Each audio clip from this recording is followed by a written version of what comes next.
di kubu dari Geek Farm. Yep. Dan kita tahu sendiri, RRQ kalau ketemu sama Geek Farm, ketemu Kryptonite-nya gitu loh. Oh iya ya. Dan kita tahu juga bahwa Luke dan Wurah itu adalah pemilik darah dari Geek Farm sebelumnya, sehingga ketika ke Bigetron Alpha, apalagi Bigetron Alpha yang berbeda, di season lalu bahkan mereka benar-benar apa ya, bisa bilang men-shutdown total gitu loh bagaimana RRQ Hoshi dalam mencuri poin mereka.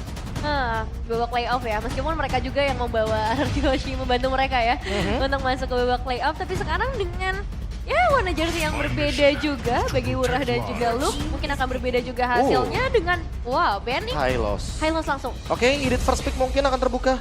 Atau mereka akan membawakan hero yang berbeda lagi. Oh, Roger. Kemarin kita melihat edit di first pick bahkan. Yes. Ketika teman-teman dari RRQ Hoshi berada di blue sides. Tapi sekarang mereka berfokus sama Roger terlebih dahulu. Mengingat bagaimana Super Ken yang kemarin juga bermain dengan Roger. Pemegang Retribution, eksekusinya mengerikan juga. Betul, dengan flexibility juga pastinya ya. Dan sekarang Valentina yang langsung diamankan. Siapa nih yang akan menjadi teman dari seorang Valentina? Karena kita tahu masih banyak ya sisi XP yang terbuka dan Ruby. Oke. Ada Dina di sini. Ini pertanyaan Pak Pulung tadi ya, dimana Ruby yang mungkin akan menjadi sebuah pick yang cukup misterius. Karena kalau nggak di tangan Idok, apa yang bakal dibawain sama Idoknya? Melihat Ruby adalah hero yang sangat-sangat menjengkelkan, terutama untuk hero-hero assassin.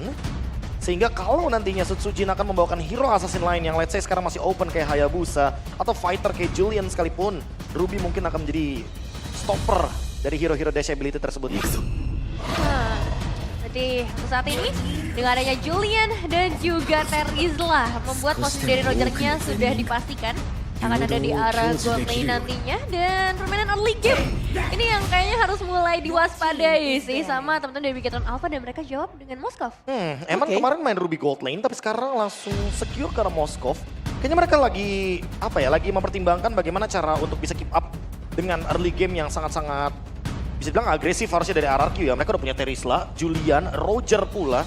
Jadi dengan tim fight jangka panjang yang bisa dibawakan oleh Julian dan juga Roger, yang bahkan dari segi cooldown ultimate-nya aja dari masing-masing kedua hero ini nggak nyampe 10 detik. Harusnya mereka bisa team fight terus gitu loh. Jadi mereka mempertimbangkan untuk menuju ke late game dengan hero basic attack seperti Moskov yang sangat powerful dan bisa split push juga. Yap, sejauh ini kita pun mungkin masih melihat ya, walaupun kemarin sempat Julian juga sempat digunakan gitu loh oleh pemain di RRQ. Tapi sekarang dengan Julian kayak begini, ini flexnya juga masih ada loh. Julian untuk menjadi mid lane juga masih punya kesempatannya di sini. Ya. Sementara mana tahu Rogernya itu bisa menjadi jungler lagi gitu. Dan ini pun akan menjadi satu flex lane, walaupun ujung-ujungnya ini bakal jadi damage semua. Iya Dengan sih. minusnya mungkin ya mereka agak sedikit tipis aja. Bener sih, tapi dengan damage yang besar juga keuntungannya bisa dibilang kalau misalnya mereka dapetin momentumnya akan cukup besar, tapi mungkin masih harus menunggu terlebih dahulu pilihan selanjutnya yang akan dibawakan oleh Bigetron Alpha, karena mereka juga baru menutup ke arah Zaz ya, potensial mid lane bagi RQ Hoshi. Oh, Tigreal. Tipikal hero yang maksain Purify. Secara nggak langsung mungkin Julian yang nantinya akan ada kemungkinan untuk membawakan Retribution agak sedikit terganggu ya. Iya. Dengan keadaan dari Tigreal. Mungkin last band-nya bisa menuju ke arah dari Fighters karena Alpha di sini masih open juga. Dan Bigetron Alpha bisa aja ambil Alphanya langsung di fase pick yang keempat. Membiarkan Ruby-nya jadi flexible pick. Agar nantinya mereka bisa ngebawain 3 fighter. Let's say last pick-nya menuju ke arah dari Arlott untuk Luke. Itu juga bisa dibawakan. Possible banget bahkan. Tapi mereka nggak boleh melupakan. Ini harus ada stopper untuk Terizlanya. Karena Terizlanya akan sangat superior kalau dia nggak bisa di all in di early game sampai mid game. Jadi satu tantangan ya selanjutnya berarti dari Bigetron Alpha. Mereka akan langsung menutup juga ke arah Lui, satu hero dengan ability untuk melakukan teleport. Sudah mulai ditutup. Dan RRQ Hoshi, mereka juga akan menutup gangguan-gangguan yang potensial terjadi. Efek sisi lanjutan yang mungkin akan ada di XP ataupun di arah roam dengan Ruby yang masih fleksibel. Mungkin bisa menuju ke hero-hero roamer juga sih karena Ruby-nya bisa di XP lane juga kan. Yep. Wow, Seperti yang aku bilang tadi kan. ketahuan malah di situ ya Bro. Iya. Ya lagi-lagi kalau ngomongin soal Alpha powerful banget kalau misalkan di pick di kanan. Karena kebetulan second pick juga ada di kanan, jadi ya wajar kalau misalkan mereka langsung ban Alpha. Karena fighternya udah habis juga kan, jadi sekarang Arlott-nya dulu yang diambil, junglernya yang di last pick. Jungler yang disimpan ya untuk ada di akhir. Dengan adanya Arlott, ini mobility dari Bigetron Alpha juga jujur sangat amat tinggi. Dan sebenarnya badannya juga terbatas sih. Ruby lagi-lagi memang bukan yang terlalu ngejaga badan juga di bagian front line. Dan ya, dua pilihan selanjutnya dari Arki Hoshi. Hero yang selain Ruby yang akan dibawa oleh Idok. Opsinya sebenarnya masih ada Kufra. Tapi kalau misalkan berhadapan dengan Ruby dan Arlot, mungkin Arlotnya doang yang bisa dimakan, Ruby-nya nanti belakangan. Tapi kalau misalkan tiba-tiba muncul hero seperti Chow yang bisa nge-pick off, ini Julian dan Rogernya bakal enak banget. Jadi dia tinggal nyambut follow up-nya aja. Minotaur dan juga Aurora kembali muncul, bro. Hero utility yang bikin Julian sama Rogernya jadi lebih gampang buat melakukan eksekusi. Ini perfect kalau misalkan bakal jadi combo yang mematikan, tapi kalau ada satu skill yang keluar duluan, either penalty zone atau Minion Fury, RRQ Hoshi bakal rugi banget karena itu adalah resource ultimate yang mahal. Ini dia waktunya ya, ini dia waktunya mungkin nih. Akan seperti apa lagi nih bentukan jungler yang akan digunakan? Bane kah? Iya, Bane bisa, possibility-nya juga cukup besar di sini gitu. Atau mereka akan mau mengeksplor bakal jauh lebih lagi. Kemarin ini udah dikeluarin, hari ini akan pergi kemana? Ya ini juga kenapa gitu. Oh, export jungle? Dan Oh, ini menarik karena kita tahu sendiri bahwa export jungle ini tipikal jungler yang sangat-sangat defensif. Bergantung banget sama item. Tinggal pertanyaannya adalah apa first itemnya dari Super Ken? Dia mau ke War Axe atau langsung Immortality? Karena kalau udah langsung build Immortality itu bakal jadi PR sendiri buat Julian dan ditambah lagi dengan Roger. Tapi itu poin plus karena Julian dan Rogernya gampang banget buat pecahin Viraga Armor. Kita tahu sendiri bahwa memang export sangat lemah tanpa Viraga Armor. Dan ingat power early game ya yang dibawakan oleh RRQ Hoshi juga sangat amat terlihat di sana. Meskipun Aurora mungkin di awal belum bisa kasih damage, tapi efek CC yang bertubi-tubi bisa diberikan dari arah Minotaur, dari arah Terizla juga. Dan ini yang akan menjadi jawaban dari Bigetron Alpha. Seperti apa permainan dari Xborg jungle-nya, karena mereka juga punya super look dengan Ruby-nya di sisi XP. 3 fighters, ini menandakan 3 kali lipat untuk tim fight di early game-nya. Kita akan lihat bagaimana 2 menit awal, terutama untuk Super Ken juga. Yep, 3 abang-abangan mungkin 3 fighter. Sudah terlihat untuk langsung bisa mendapatkan poin di game yang pertama. Namun sekarang di match yang kedua, di game yang pertama, MPL Arena, kita mau dengar sebagatnya. Wow. Rame emang ya. Belum lagi bapak-bapak kontraktor di pojokan sana tuh rame banget. Kingdom jadi kontraktor hari ini. Jadi apa? Membantu coba untuk membangun ya apa yang ingin mereka bangun kerajaan nih dari RRQ Hoshi. Diawali langsung dengan satu gen yang besar harapannya untuk ada di arah early game dapetin leveling lebih dulu. Tapi yang jelas Moreno udah dalam kondisi yang gak terlalu baik nih di awalnya. Ya kayak dipaksa buat recall dulu ya biar nanti dia bakal telat untuk farm di early game-nya. Tapi lagi-lagi sih kalau ngomong soal Valentina, hati-hati juga kalau misalkan dia dapetin momentum untuk ngepoke. Karena hampir semua serangannya akan menimbulkan efek spell fan dan ini udah class hit. Yap, namun di tempat yang lain Skylar dengan satu Lycan Pons yang setidaknya masih berhasil kabur lagi. Dengan sebuah cengkraman tadi yang hampir saja bisa masuk ke dalam tubuhnya, namun di bagian tengah Frost Breeze dikeluarkan pula dan mereka melawan sebuah pertempuran 2 melawan 2 dan hampir saja Rins harus mundur sedikit, sabar sedikit nak. Iya, ini malah jadi berbalik ya untuk Rins yang udah mulai ditekan, Prof. Iya, malah Rinsnya kayak mau di-trigger gitu loh buat pasifnya keluar duluan sebelum ada turtle yang pertama. Karena kalau nanti turtle yang pertama nggak ada pasif itu bakal rugi banget buat Rins. Apalagi dia bawa Rapture di sini. Jadi dia perlu banget untuk deliver damage ke front line, either Ki atau mungkin Super Ken. Weh, bagus banget. Penghancur combo sudah terlihat nih Frost Breeze-nya. Iya, langsung dihentikan. Dapetin efek freeze pastinya untuk teman dari Bigetron Alpha. Tapi mungkin perhatian kita juga bakal bergeser sedikit ke arah atas. Kau mencurinya di depan mataku loh. Sakit ya. Itu pakai chain doang loh. Yep. Wing, kena langsung. Lemparin tipis-tipis saya. Nah di bawah. Sampai maghrib lu berdua begitu ayo.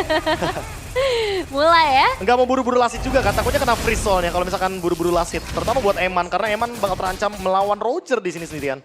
Betul, untuk early yang power juga ya. Tapi di bagian atas kita udah mau lihat super look yang bakal ditekan demi turtle-nya. Yap, sedikit lagi ada Viraga Armor di dalam tubuh dari Super Ken dan itu pun bisa dihancurkan sementara Dairon sekarang sudah mulai bergabung. Terlihat! Penalti saja begitu indah barusan. Sudah langsung dikeluarkan. Ancang-ancang begitu jauh di bagian belakang dan membuat mereka mendapatkan first blood. Rins lagi yang berhasil mendapatkan objektif begitu mahal bagi teman-teman dari RRQ Hoshi dan gak banyak yang bisa dilakukan oleh Bigetron Alpha. Iya, terkena efek froze itu akan benar-benar men-shutdown gerakan juga dari RRQ Hoshi dan memang untuk sekarang kita melihat keuntungan sudah didapatkan plus first blood. Nah, berimbang kali ini ya untuk dari Taylor Prediction. Adil ya. Kenapa itu manggil-manggil pojok tuh, kenapa? Anda melihat sesuatu yang aneh? Kami juga. Sekali-kali saya berada di RRQ ya. Yeay, tumpengan kita habis ini Pak Bulong ya. Oke, tapi baik lagi ya, melihat dari Idok dan Ki. Oke, Ikinya tertinggal sendiri. Akan seperti apa? Penjel saja dikeluarkan tapi terlihat. Ada satu Glacier tadi dikeluarkan dan juga Lasit Sanditi. Double kill langsung didapatkan dan triple kill. Wow. Posisi yang gak terlalu bagus sepertinya bagi para pemain dari RRQ Hoshi. 3 pemain mereka harus dipulangkan. Mid lane yang terbuka lebar dan Skylar yang sekarang dalam ancaman cukup besar dengan 3 pemain Bikin Alpha yang terpantau di sana. Wah, Skylarnya berani juga. banget dan Skylar hampir saja di final selesai dikeluarkan Ki. Oh, Balik lagi. Oke, itu final slash-nya biar nggak ngelasit aja. Mungkin ada satu gerobak yang ketinggalan tadi barusan, tapi pressure. Walah, langsung nancap gitu dengan satu Spirit Missile, tapi untungnya masih ada backup lagi dari rekannya. Idoka dengan satu lagi. Pergerakan oleh Minotaur Fury. Namun Lasit Sanditi bisa kalah sedelah karena Skylar dan sekarang langsung terjebak di bagian bawah. Dan bahkan Minotaurnya sendirian. Idok masih berusaha untuk bisa menggocek ke arah beberapa player. Yes, ada upaya dari seorang Rins juga untuk memberikan bantuan. Tapi ya mau nggak mau mereka harus mengikhlaskan Skylar begitu saja. Inisiasi dari 4 pemain memang sangat sulit untuk bisa dihindarkan. Meskipun ada seorang Idok. Tapi efek heal di early game tidak akan sebesar itu. Wow, ini team fight-nya bisa jangka panjang. Lagi-lagi seperti yang aku bilang sebelumnya bahwa memang 3 fighters. Menandakan bahwa memang Bigetron Alpha akan sangat kuat dalam team fight. Tapi Dairen semenjak tadi dapat momentum, dia dapetin push juga. Untung ya Prof gak ada collab damage di situ loh. Nevin juga. Iya. Dan gak ada pasif juga dari Rins, makanya deg-degan juga tuh.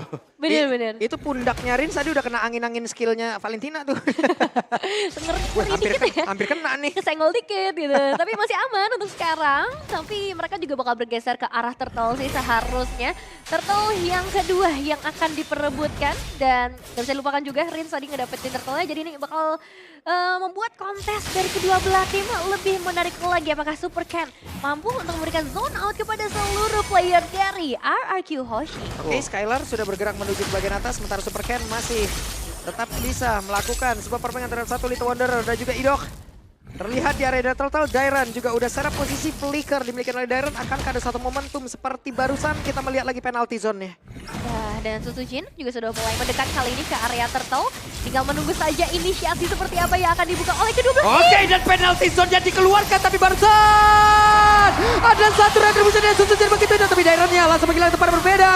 Dan juga Glacier yang langsung dikeluarkan connect karena beberapa player. Susujin yang masih berusaha untuk bisa pergi lagi ke tempat yang lain. Tapi untuk Idok tertinggal dan Idok berusaha untuk pergi. 2 tukar 1, tapi mereka berhasil ngedapetin Turtle bagi RRQ Hoshi. Dan masih ada pergerakan dari Bigetron Alpha. Apakah mereka mau coba untuk mengganggu di bagian bawah? Oke, untuk Kinya mulai bergerak maju. Ada satu final slash scoring karena 2 player. Open fire dikeluarkan dan juga barusan ada Frost Breeze. Lightkan Force untuk tidak sempat dikeluarkan tapi masih bisa didapatkan poin killnya oleh Rins. Oh, mau dikejar kali ini Dairen. Masih bisa memantau pergerakan dari Moreno ataupun dari seorang Eman. Bahkan dengan ngebawa 3 pemain ini waktunya untuk disengage. Ya, kayaknya kalau misalkan dipaksain juga nggak bakal bagus ya buat Bigetron Alpha. Walaupun Super Ken udah punya immortality juga, team fight akan lebih panjang lagi. Tapi kalau dia sendirian pun bakal bisa diganyang. Dan Dairen harus hati-hati. Dairennya ketinggalan Glacier langsung dikeluarkan begitu saja. Masih ada satu Viragaramor tadi untungnya udah langsung dilenyapkan dan tidak akan ada last insanity.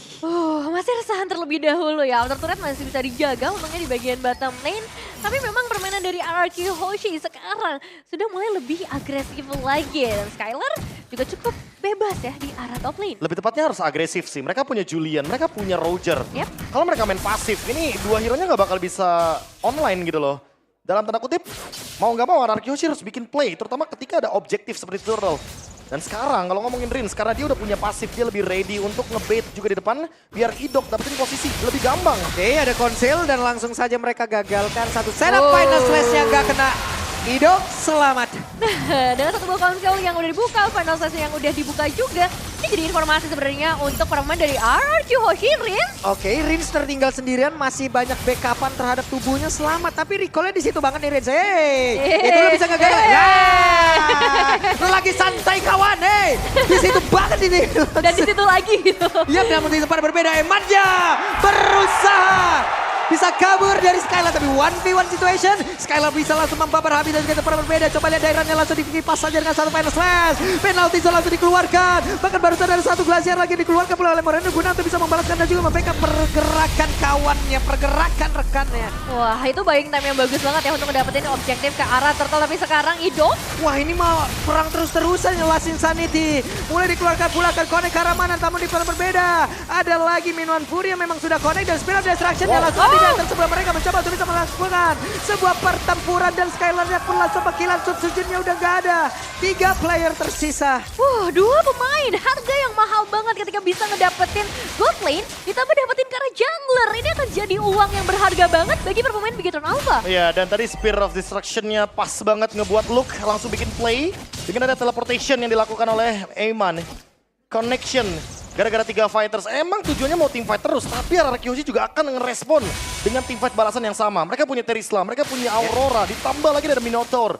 Ini 3 hero yang emang akan selalu ditutup teamfight. Wah, dikeluarin lagi Rinsnya jadi korban lagi dan juga Last Insanity sekarang langsung dikeluarkan begitu saja. Akan Rinsnya masih bisa bertahan karena di bagian belakang Moreno udah hadir pula. Sedikit lagi yang tersisa, masih ada pasif di dalam tubuh dari orang, tapi Rinsnya udah gak kuat lagi untuk bisa menerima begitu banyak damage yang masuk ke dalam tubuhnya. Terkena ultimate sendiri ya dengan IMU yang dimiliki oleh seorang Moreno. Tapi memang inisiasi demi inisiasi terus menerus dilakukan nih. Bahkan I'm offended-nya dikeluarkan pada slash-nya terlihat Skylar-nya jadi korban dan Ijok terkapar sendirian. Dairan mau pergi ke arah mana, penalti zone udah dikeluarkan pula tapi tidak memberikan impact apapun. Bang, udah bang, perang terus ini bang. Bang, udah bang, 4 pemain berhasil dipulangkan oleh Bigetron Alpha. Dan lihat, 13-4 dari segi eliminasi mereka bakal coba untuk pasang lagi outer turret di area mid lane. Dan Prof KB, apakah ini waktunya untuk RRQ Hoshi menunggu saja? Kalau nunggu malah lebih buruk Nevin. Karena emang kebetulan Julian, Roger ini tipikal hero early game. Mereka malah gak boleh kalah teamfight di early gamenya, tapi terbukti di mid game.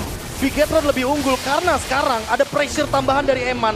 Emannya bisa split push. Sementara itu di objektif, mereka udah tinggal tugasin lagi player-player lainnya untuk bermain dengan Lord atau bahkan Churdle. Contohnya kayak di sini posisinya. Eman stay di bawah. Dia punya SOD, dia punya Spirit of Destruction. Tinggal teleport, dia hadir 5 lawan 5. Tapi kalau Skylar-nya show di bawah, ini bakal jadi rugi. Karena apa? Karena RRQ akan kurang amunisi. Jadi mau nggak mau team fight harus dilakukan sekarang juga. Nah, ini konsilnya akan jadi korban. Dairan langsung dikejar begitu saja tapi Moreno masih bisa dielak pula dari tiap skill yang dikeluarkan dan juga Ki. Satu final selesai diperlihatkan tapi Lordnya akan menjadi milik siapa? Lordnya pun masih menjadi milik dari Bigetron Alpha dan juga seberapa berbeda. Suci dan langsung dikejar lebih habisan. Tidak ada Miracle di dalam tubuh dari Super Ken. Namun Spirit of Destruction gak connect karena siapapun, hanya saja 3 player tadi masih mencoba untuk bisa mengejar. Wah, ini sih super look ya. Dia bener-bener I'm offended langsung karena Sujin ngebuat gak ada space lagi buat Retribution. Dan sekarang Inner Turret diambil. Dan Moreno tertinggal tapi mereka mencoba untuk bisa membalaskan keadaan dan juga Elton biasa tadi tidak memberikan impact apapun. Dairan jadi korban.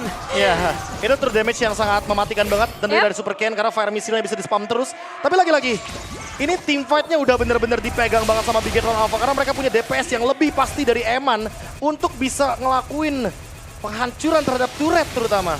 Oke, dan sekarang Lordnya juga udah mulai berjalan dari bagian bottom lane. Sementara beberapa pasif turret sebenarnya udah mulai berhasil dipecahkan juga oleh Bigetron Alpha dan RRQ Hoshi. Mereka harus mengerahkan semuanya sih untuk mencoba mempertahankan. Mereka masih punya Minion Fury juga, mereka masih punya penalty zone. Tapi ini masalah damage siapa yang akan lebih kuat dan inisiasi siapa yang akan lebih tepat. Ya ini bagus banget loh, kombinasi antara Emopeda juga Final Slash. Barusan terlihat ada lagi satu Final Slash dan membuat pergerakan Dairon tidak akan bisa melakukan apapun. Satu Bestari bagian bawah sudah berhasil dihancurkan dan terlihat pula di bagian tengah dengan ada satu lagi Frost Priest yang dikeluarkan dan Rinsya hampir saja bisa ditumbangkan. Hampir bisa ditumbangkan dan mungkin bisa ditumbangkan. Oke, Glaciernya sudah masuk ke dalam tubuh dari Rinsya pasifnya, sudah langsung ke pop up dan Ki masih ada flicker untuk bisa menyelamatkan dirinya. Ya, tapi ini pressure tidak akan berhenti sampai di sana seperti apa Pulung menunggu ke arah wave ini yang selanjutnya. Bestari di area mid lane kayaknya cukup greget ya untuk bisa ditinggal nantinya. Tapi kalau Bigetron Alpha mau mengelur lebih lama nggak masalah. Mereka udah pegang 7.500 gold lebih unggul. Oracle ini makin menyempurnakan ya bagaimana regen HP dan juga pemanfaatan regenerasi dari Viraga Armornya yang dimiliki sama Super Ken. Ditambah masih belum ada jawaban buat Luke-nya. Luke harus di shutdown sedini mungkin bahkan sebelum ada team fight. Karena Bigetron Alpha kuat di teamfight jangka panjang karena adanya Arlott ditambah Ruby. Moreno itu tinggal ngepok damage aja biar nantinya Moskov datang bisa eksekusi. Oke, terjebaklah sudah looknya, akankah dirinya bisa selamat tapi Glacier pas banget keluarnya dan Idok menjadi korban pula, 1 untuk 2 player bahkan Skylar jadi korban. Tapi yang terburuknya adalah itu nggak ada Eman. Itu teamfight 4 lawan 5 yang dimana tanpa Eman pun mereka udah menangin teamfight besar dan sekarang Eman punya Malefic Roar.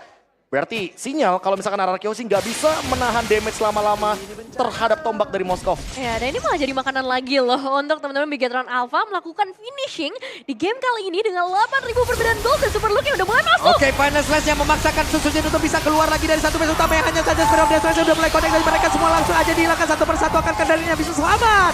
Tapi triple kill didapatkan oleh Super Cat bahkan untuk sekarang. Minon Burinya connect karena beberapa player tapi tidak memberikan impact apapun karena untuk RRQ hanya menyisakan Skylar seorang diri, akankah dirinya bisa selamat dan terwipe out. Selesai game yang pertama. Bigetron Alpha, sang robot ternyata setelah update kali ini mendapatkan kekuatan yang lebih besar lagi, menggagalkan konstruksi yang ingin dibuat oleh RRQ Hoshi. Lagi-lagi ya, kalau kita ngomongin soal draft, RRQ sih punya draft yang solid banget di early game. Yep. Tapi siapa yang menduga export class pick, gak ada yang bisa burst mereka. Ini bener-bener hero early game yang emang tim fight jangka panjangnya kuat. Tapi melawan 3 fighter sekaligus. Ada Arlott yang kombinasinya bareng sama Ruby perfect banget. Itu perfect banget sih Ditambah kombinasi. lagi ada export yang memperkuat juga lini mereka. Sehingga buat kali ini menyempurnakan line up mereka dengan elemen surprise last pick. Ini bener-bener kayak langsung men-shutdown early game yang bisa dibawakan oleh RRQ Hoshi. Karena tadi juga key-nya juga ya. Yep. Final Slash-nya ada mulu, bro. Iya. Ada mulu terus gitu. Bener. Sekali doang tadi kalau nggak salah nggak kena tuh Final Slash-nya. Selebihnya ada aja orang yang dianterin. Iya, dan dengan Ruby dikombinasikan dengan Arlott, ya mereka bakal dipaksa keluar. Jadi para pemain dari Bigetron Alpha mereka nggak nunggu, mereka yang paksa RRQ Hoshi untuk keluar dari tempat persembunyiannya dan Gini sih, berhasil. gimana mau nunggu? Cooldown-nya nggak nyampe 20 detik. Iya sih. I'm offended di bawah 20 detik. Iya. Final Slash di bawah 20 detik. Anggap 18,5. Iya. Ya itu pun kayaknya belum sempat sih untuk pasifnya Rinse ready.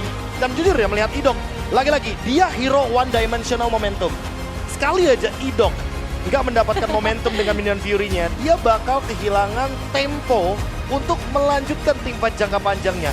Roger Julian-nya nggak bisa eksekusi. Jadi ya nggak bakal ada connection di sana.